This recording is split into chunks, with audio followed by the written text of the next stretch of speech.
I've been doing mostly documentaries up until COVID happened. And then I ended up moving up north, and now I'm kind of creating a recreational, a place to do yoga, Reiki, and exploring some of the other sides of myself, and doing land-based activities and forest bathing and meditation, things like that. So really connecting to my Indian culture and my Indian roots, and going into that stuff. And I'm also still doing portrait sessions, and I got booked for a commercial, and that's happening in a couple of weeks, so that's cool. So still keeping things moving somehow. I don't know. I also teach online workshops, and I'm the founder of Photographers Without Borders as well, for those of you that are maybe familiar with that. If not, it's a really cool organization. We typically connect photographers and communities around the world that need storytelling. And we also have been trying to support as many photographers and storytellers during COVID with scholarships. And, you know, we've partnered with Adobe and Patagonia and Sony and a few different places to offer different types of scholarships. So that's been really cool. And my personal passions are trying to help people connect with nature and the land and with each other, you know, trying to bring things to a more human level. And I focus a lot on decolonization. So in that work, I've looked at like tourism, I've looked at, you know, just generally how colonialism presents itself in the day-to-day. And so part of my, you know, dismantling and unraveling like those connections between nature, land, and, you know, humanity, it all kind of intertwines. So yeah, I've been doing a lot of that kind of stuff. And one thing that I can say, just to kind of like start this off, is the Sony application is designed, you know, a lot of people are like, oh, it's open-ended and I don't know what to do. And I know a few of you have said that too. It's designed like that for a reason, because really what they're looking for are people who just need a small push to get them to the next level, you know, whatever that is, to level up. And so there's two parts to that. One is like being in a position to be leveled up, you know, having already done a lot of work in your career, or you're building your portfolio or whatever, where you're in a position where, you know, a push would actually like take you somewhere. And then the second part is knowing where you want to go. So knowing like what you would do with the grant and with the resources, and like where that, like what that vision and what that destination kind of looks like. So having a clear understanding of those two things is really, really important. And so that's why it's so open-ended, is because, you know, if you're someone like who has like a strong passion, you know, I can't guarantee that this is why I was selected, but I have good information that says that, you know, a lot of the big reason that they selected me was because of just how grounded and rooted I was in the work that I'm trying to do, and like who I am as well as an artist, as well as an individual, and very clear on the goals and outcomes that I wanted to have as a result of getting the creator in residence thing. So those are, I think, where I would start, just with those two things. And then I guess if you have any questions, specific questions. All right, anyone wants to jump in with their questions? I want to make this as informal as possible. And it doesn't even just have to be about this particular thing, it can be overall. You know, her career is wide range, very diverse. I can't even keep up with all the hyphens that she has after her name, so please feel free to, you know, ask away.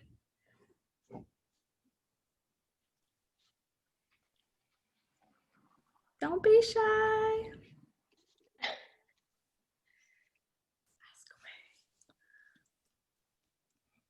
I think for me, I'll go ahead and speak. Oh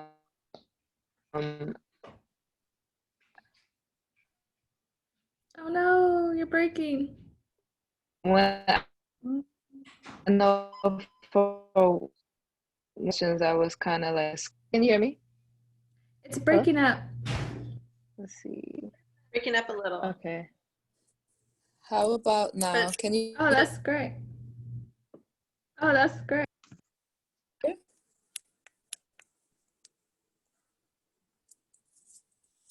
Can you hear me? Yes. Yes. Let's see. I'm trying to get my sound together. Is this better? Yes. Sounds pretty good. Okay. So one of the things that I guess, if I'm remembering correctly from the application, is like where it's asking a breakdown, like say you have an idea or whatever, right?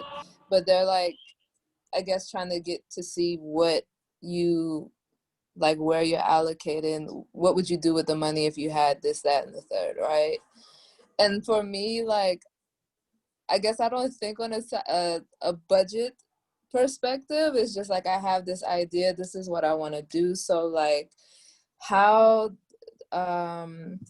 detailed do we need to be in regards to doing that? Because for me, I don't know how much a thing costs or how to like delegate how much funding goes to what. I just know the idea.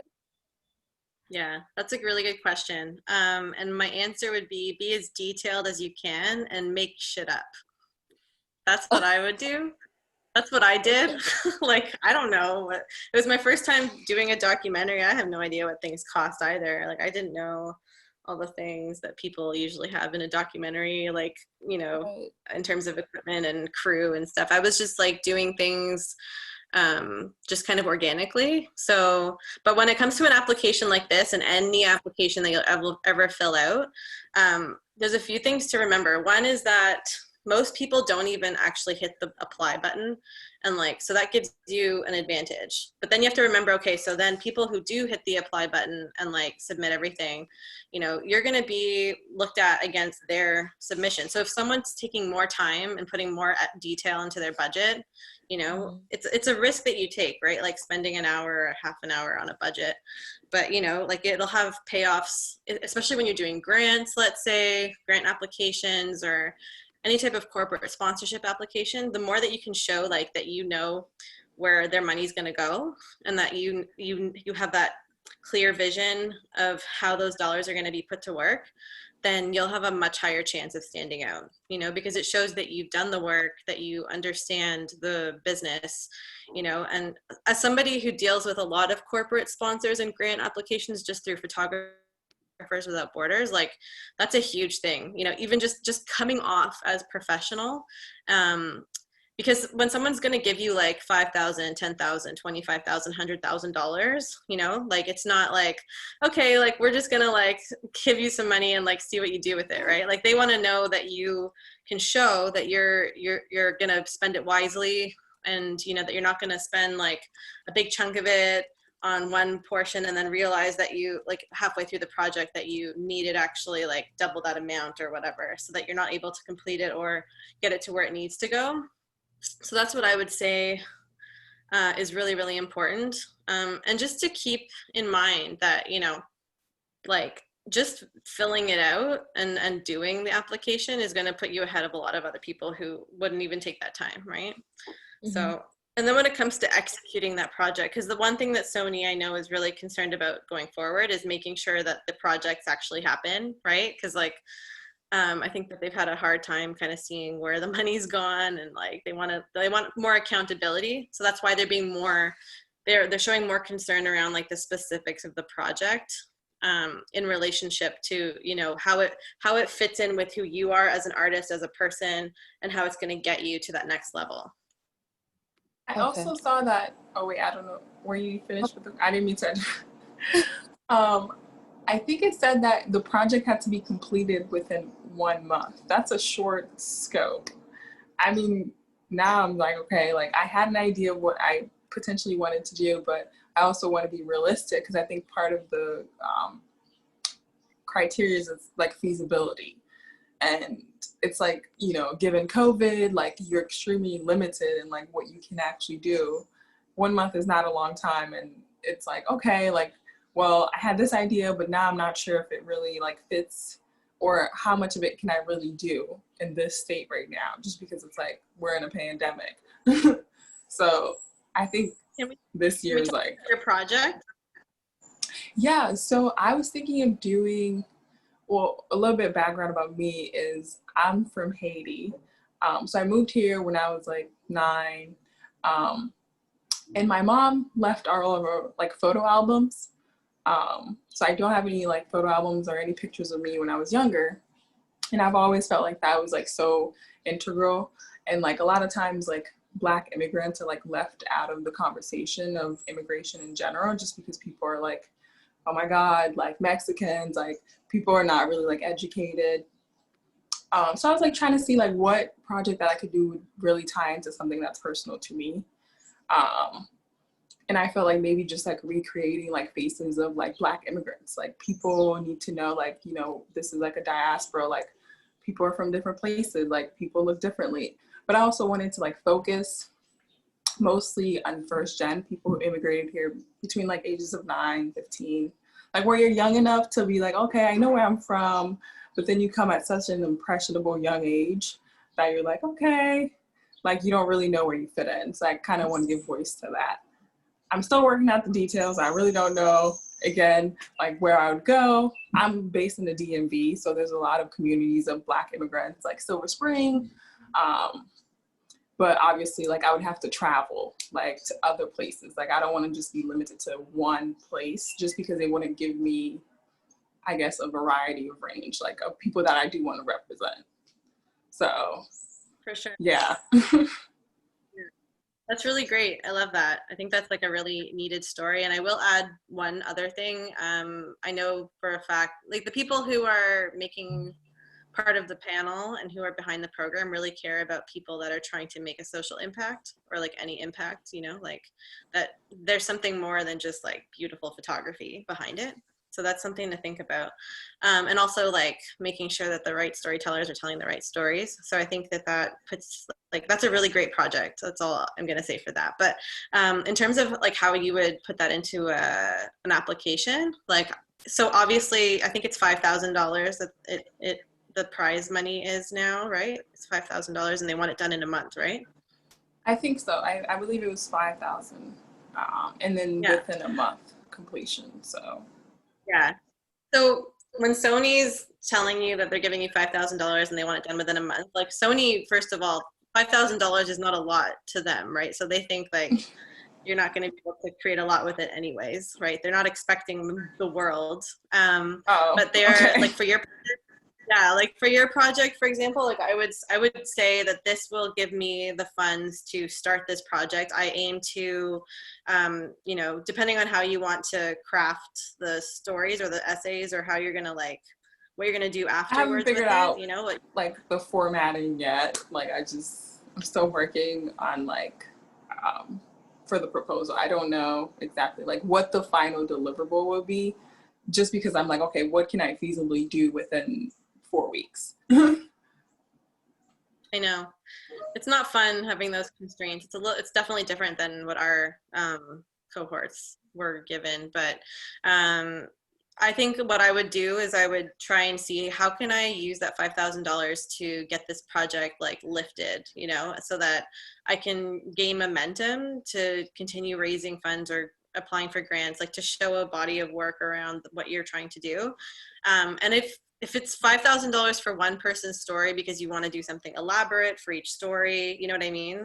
Then that's what it is. It's going to be one story that you're going to create, and you're going to like try and leverage that story later on to get funding to continue the project, like from other sources, right? Or even from Sony, like who knows? There's no guarantees with Sony. Like sometimes they love what you're doing and they want to support you, and sometimes, you know, you're just kind of hanging around, but Yeah. like it's all relationship building, and it all depends on like just, you know, how passionate you are about the work that you're doing and how much momentum you're gaining, because like, you know, unfortunately at the end of the day they're a brand, right? So they want to see that you're gaining some traction. So if you can build that for yourself and use that $5,000 for an idea that's even, it may not be the whole idea. It might just be like getting that idea, the bigger idea started. But that will help you as an artist establish who you are, right? It'll also help you get more recognition.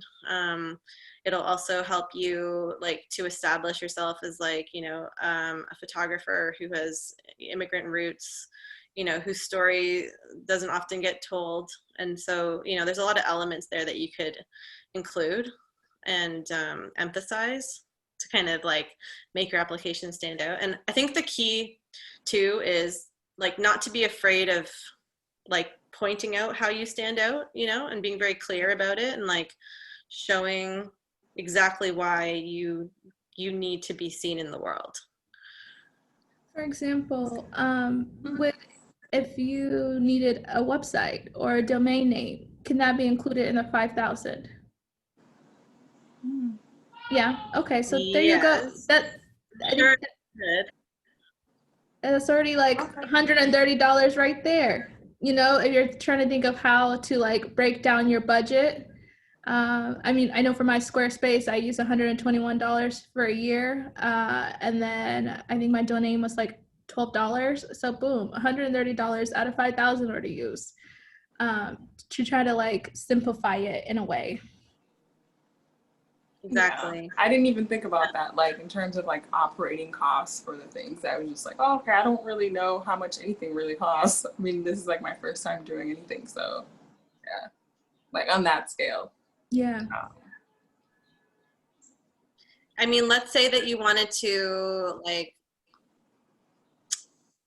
there's ways that you could also do that whole project on a budget. Like you could focus on your area, you know what I mean? You could rent a studio for a day, which costs, let's say like $1,000. And then you want to rent lights, and then you want to have everybody photograph the same way. And you're going to just do a big call. And one day like 50 people are going to show up and you're going to do their portraits. And then you're going to do video portraits. And then you're going to do like written stories about them. So you're going to ask a bunch of These are all like, great ideas. I did start. Oh, sorry. Go ahead.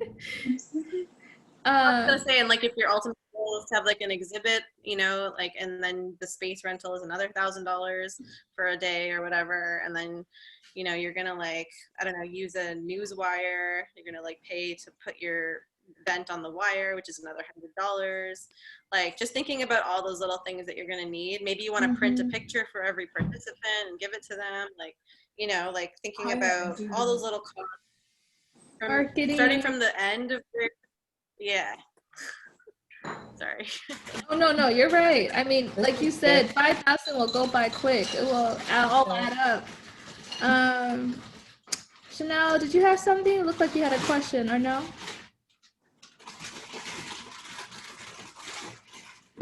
I'm more just like trying to take everything in. As like I go and like try and take notes. But like what exactly like did you do personally to like kind of capture their eye? Because I feel like every application has to have just a little bit of something that would potentially get them to be like, this is the person that we want to use. So is there a way to be able to make your application like, you know, more like appealing to them in some type of way or form? And to add to that, you know, how much of, you know, just your personal, I guess, portfolio outside of that, you know, do they look at your social media presence? Do they look at your, you know, what you've done up to that kind of thing?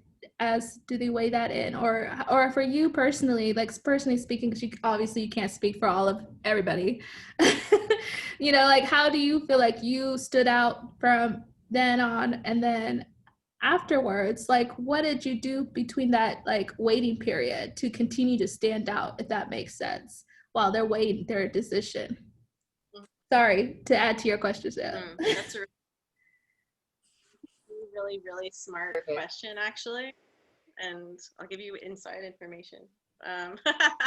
So I think the first, for me personally, I'm in a particularly like interesting position. So I don't know if I'm the best example, but I know that like, because Christina Mittermeier was my mentor, like she played a big part in fighting for me to win the thing, because she had been familiar with my work already. We had crossed paths, like not in person, but like in different ways in the past. Like I used to teach a class that she used to teach, like at a college. So there was just like little things that she had heard about me, and she saw Photographers Without Borders and loved the work that we were doing. And like, she just really resonated with what I was doing. And I know Michaela also really loved what I was doing with Photographers Without Borders. And just on my application, I was very bold. Like I just decided, you know, go bold or go home. Like I don't want to be represented by a company if I have to like pretend to be somebody else. So I was very straight up in my application. Like in my video, I was like, I'm a queer, like Indian woman who like, you know, I started this organization, but I wasn't like a trust fund baby, and I started it from nothing. And like, you know, if you give me this money, I will definitely put it to good use, because I'm used to, you know, taking small budgets and making them expand. And like, you know, I showed throughout the video like my personality, and I think that's one thing that I think, you know, studies show that like women are just less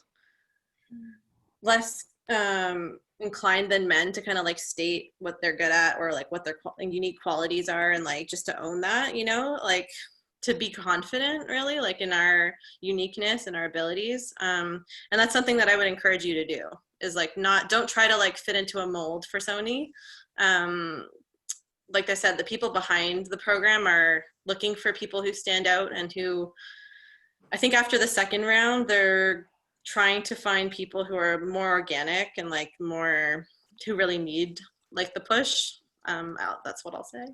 But like in terms of social media presence and following, like they just want to see that you're, you know, like somebody who can represent a brand. Like you don't have,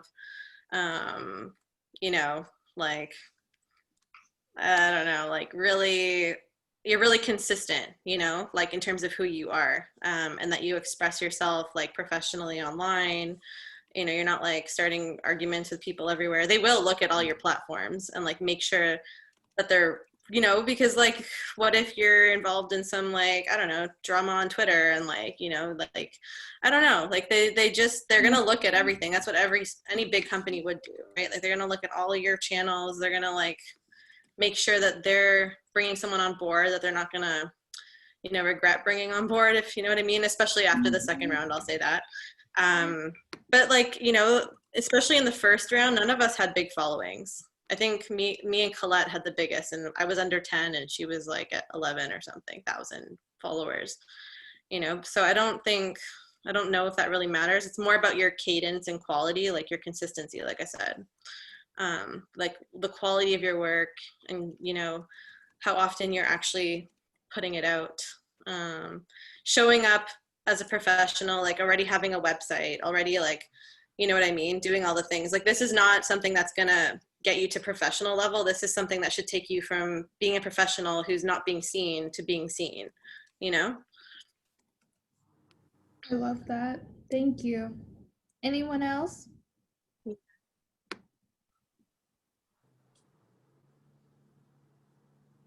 Feel free to jump in. It could be about anything. Anything. I hope So I answered those questions. This video situation you're talking about, I do remember recording ourselves. We had to like speak and be like in front of the camera. You're the one with the fresh braids. These are old. These are old food. So my like listening to you as far as presence, I'm more comfortable behind the scenes, and it's not more so of like, it's just my personality. So like me being in front of the camera is not probably my strongest suit. Like I don't really have a presence. My work is more so like out there, as opposed to me actually being out on the forefront. And I think I remember doing the video and was like, shit, I feel really silly because I don't normally like sit in front of a camera and be like talking. I guess, do you have any advice for that? Because I have a hard time like talking in front of the recording, especially to myself. No, that's such a good question. And I also really hated being in front of the camera. Like I think the Sony video was like the first time I'd been on camera, like in a long time or ever.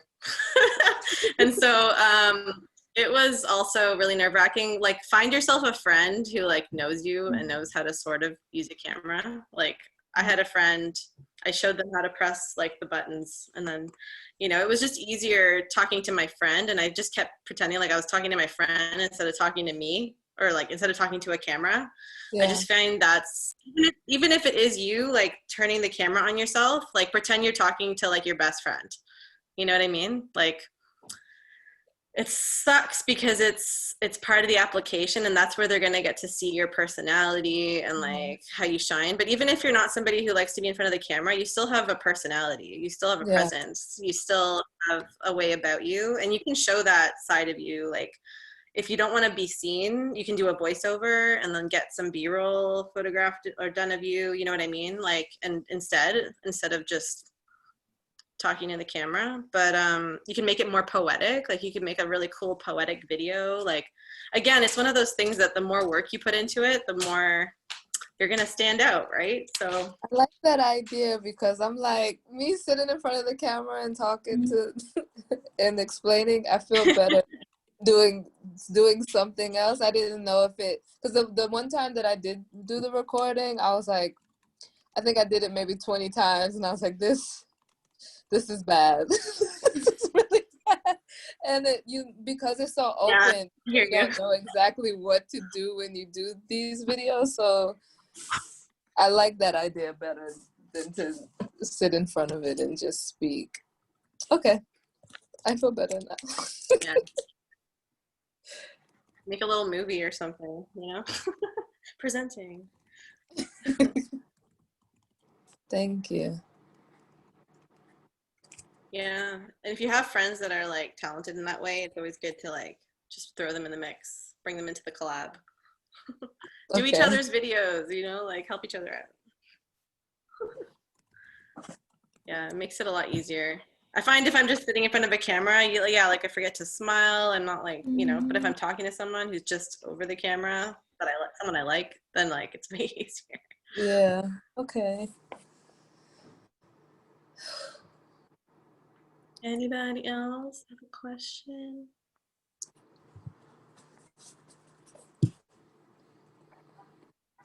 How did you feel? Do you remember? And, how did it, like, I guess, change your life? Or if you want to be dramatic, but, I mean, it is a turning point in your career. So how was that? And, how did you also, when you did find out, how did you build off of that momentum? Yeah, I mean, it was a big prize. Like, the first round was a big prize. So it was like, I was really, like, yeah, it was life-changing for me at the time. Like, I was literally living in my mom's basement. Like, nobody would have known that, but like, because of the way that my social media is curated. But like, the real deal was like, I was living in my mom's basement, like helping her out with bills and stuff, and like helping my grandmother, and like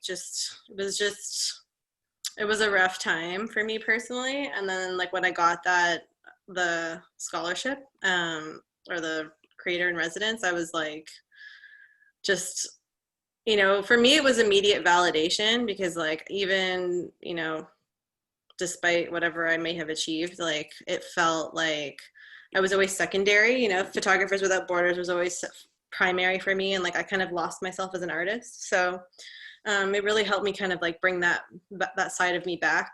It helped me finish my first documentary, so that was a big accomplishment for me.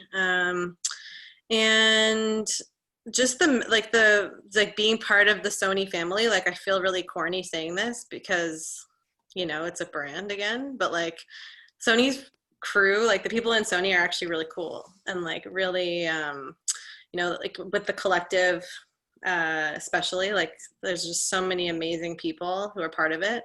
And everyone's really like just warm and open and like helpful, so it's a really good kind of family to be a part of.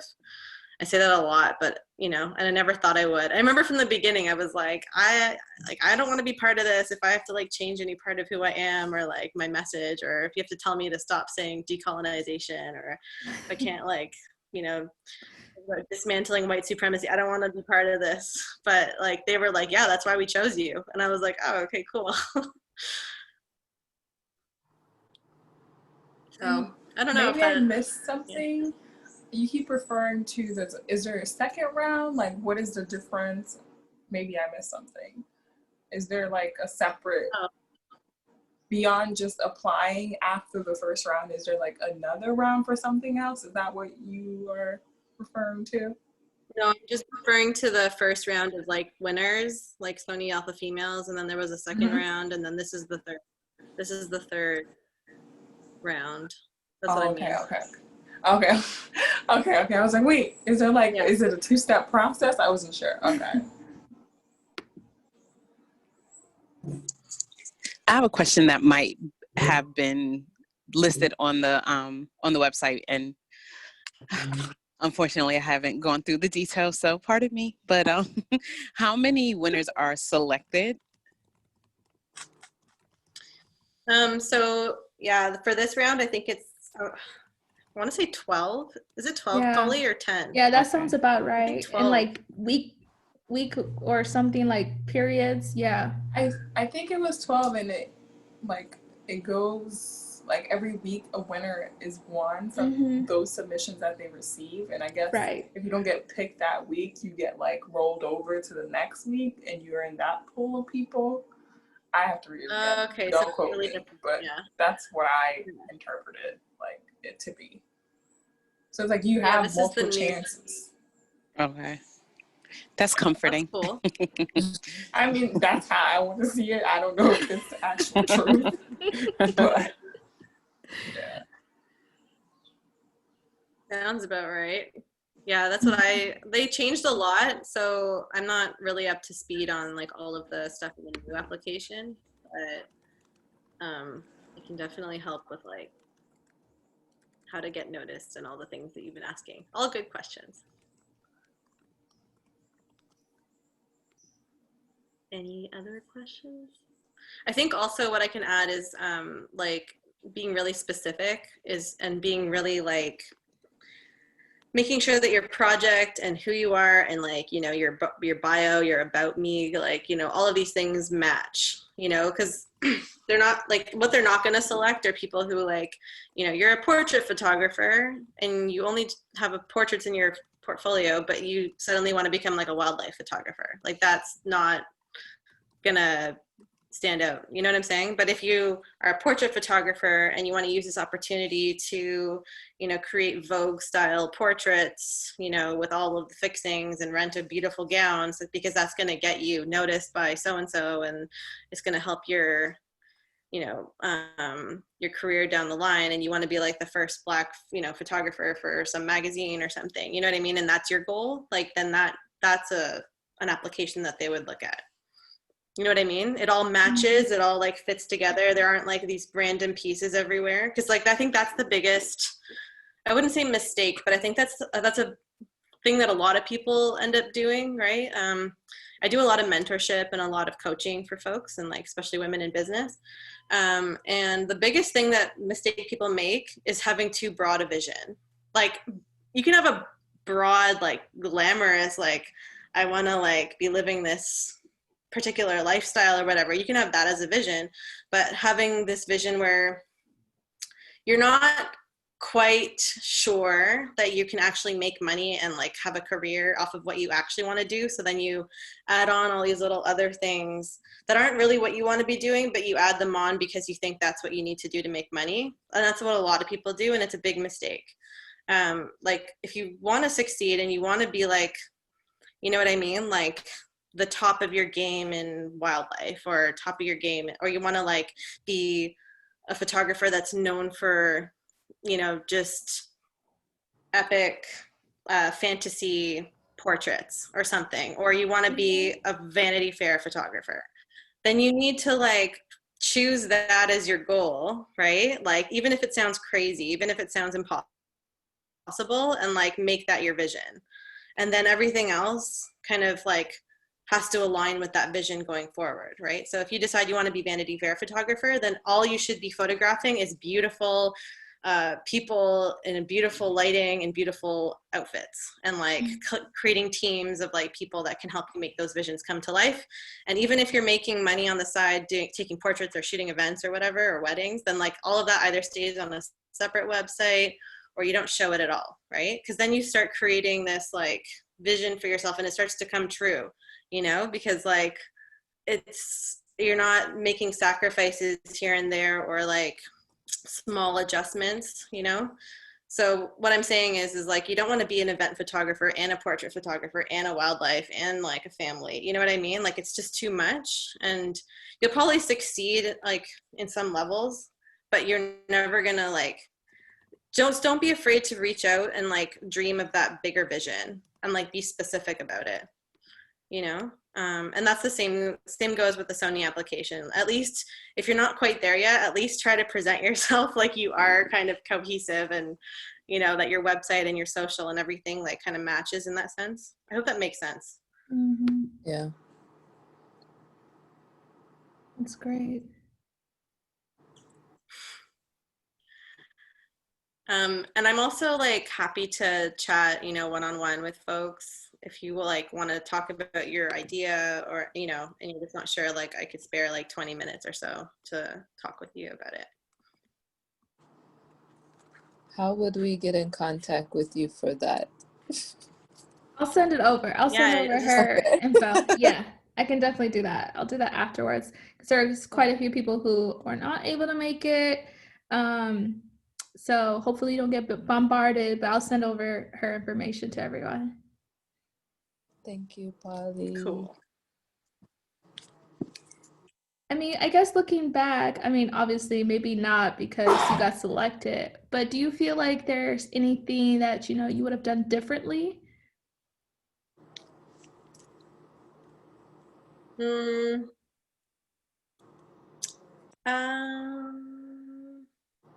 I don't think so. Like, I make it a point to really like make sure I'm being myself. I would just reiterate, like, don't mold yourself into anything to fit anyone else's agenda, you know? Create your own agenda, and then have the people who, and the companies and whoever that like, you know, want to facilitate your agenda, like come on board. You know what I mean?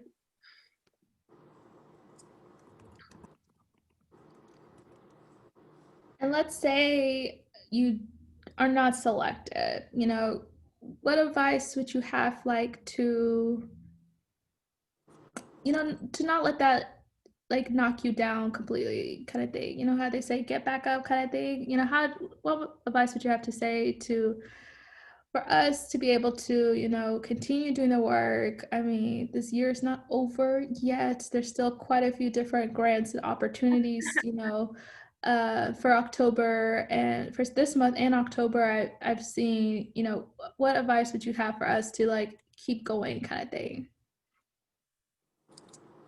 I think that the best advice is to use this application process as a chance to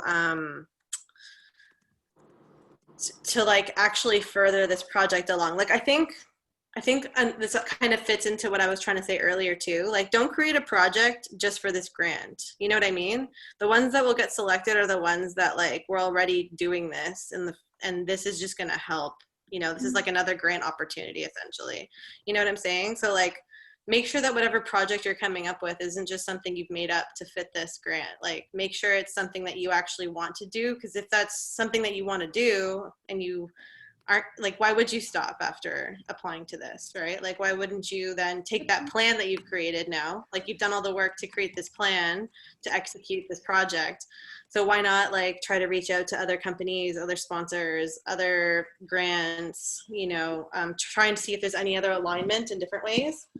And then, you know, keep moving and keep creating. Even if you have to, you know, I know we're all in different situations, but I think one thing that's really important is always having a passion project if you're still on your way to getting to where you want to be in terms of like being for this or that, you know? And so like using this as a chance to maybe create a passion project where even if you don't get the funding from other sources, maybe you put aside your own funding, and like even if it's small, just to make sure that you're constantly getting further and further towards that goal that you have in mind. You know, even if it takes a longer time, you know, as they say, like if you keep walking up the mountain, eventually you'll get there.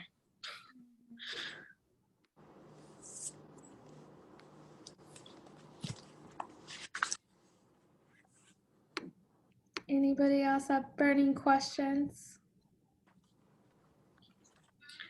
Burning Sony Alpha Female questions. Life questions, photo questions. Life- This is some really great advice. Thank you. Yeah. Yeah, my pleasure. Anything Louisa, I can do. there we go. I see Louisa has. Oh, well, I did just have. I was just Louisa has thinking. entered the chat. Go ahead. No, I'm processing everything. I was just thinking about, especially what you said about being yourself. That kind of sparked this question, because you said you do a lot of grant writing and that sort of thing for the type of work you do. What is your best advice for how to sound? Oh my gosh, I feel like sometimes when I sit to write stuff like this, I vacillate between sounding so like stuffy and like academic and then trying to sound like myself. Yeah, I don't know. What's your best advice for how to go about, even just like creating an outline for when it's like, okay, tell me about your work. Tell me about you. Like that's the hardest question, right? Yeah, what's your advice for that? Yeah, I think it's important to remember that people who are reading grants may not know who you are. They probably don't know who you are. And so like when I communicate in writing, I always make sure that I'm writing in a way that expresses my intent rather than, because if we all spoke like how we are, like in writing, especially in a grant, without people knowing who we are, like you don't know how that's coming across to someone else. So unfortunately, that's kind of one of those places where you want to like, it's not about not being yourself. It's about trying to really just communicate your intent and express your intent properly. And, depending on the company, right? Like I'm the same way. Like I have an academic background and I've spent a long time undoing a lot of that and trying to like just speak like a normal human being so that I'm more accessible to people. That's for me, that's the key thing is being more accessible. And because I work with people who speak all kinds of languages, like it's not about sounding smart. It's about making sure you're speaking in a way that people can understand what you're saying for me. And so I get what you're saying. Yeah, like I think that that's the key is just knowing who you're talking to, especially knowing which audience you're talking to, and writing for that audience. So it may depend, like depending on what grant it is, right? Like if you're applying for money from Deloitte, for example, I don't know why you would, but if you did, then you'd want to be more professional in your tone, like show off that academic side of you. But if it's for Sony and it's the written portion, like where you're trying to express who you are, I think that's where you can be yourself. When you're doing the video, you can be yourself. But when you're doing like the budget, try to be professional. And when you're trying to execute like a pitch deck or something, like a pitch deck, you have a specific kind of tone, you want it to be read by everyone in the same kind of way. I hope that helps. Yeah, it's it. Thanks. That's great.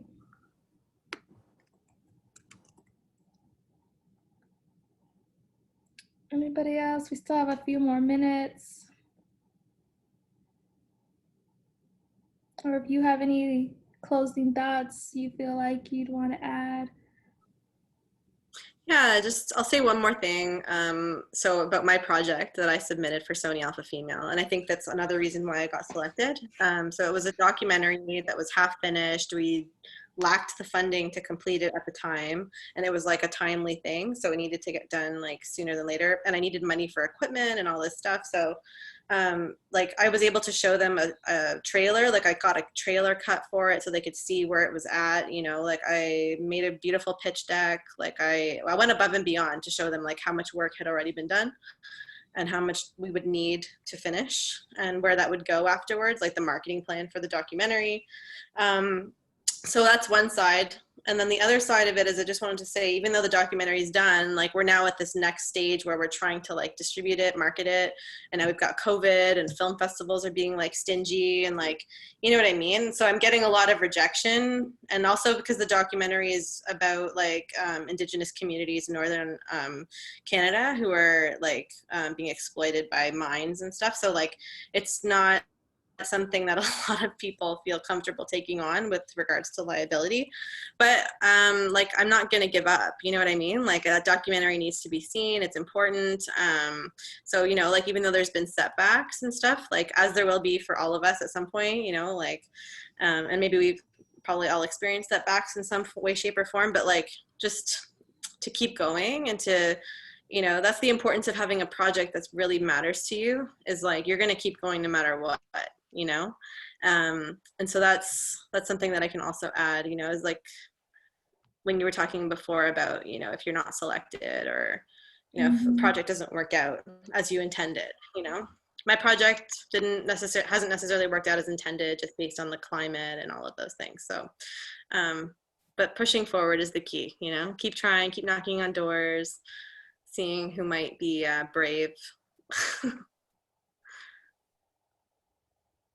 great.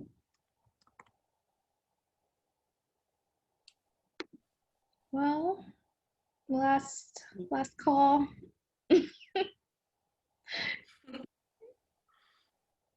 No? Okay, no worries. I mean, we used up most of the hour, so again, thank you so much. This has been wonderful.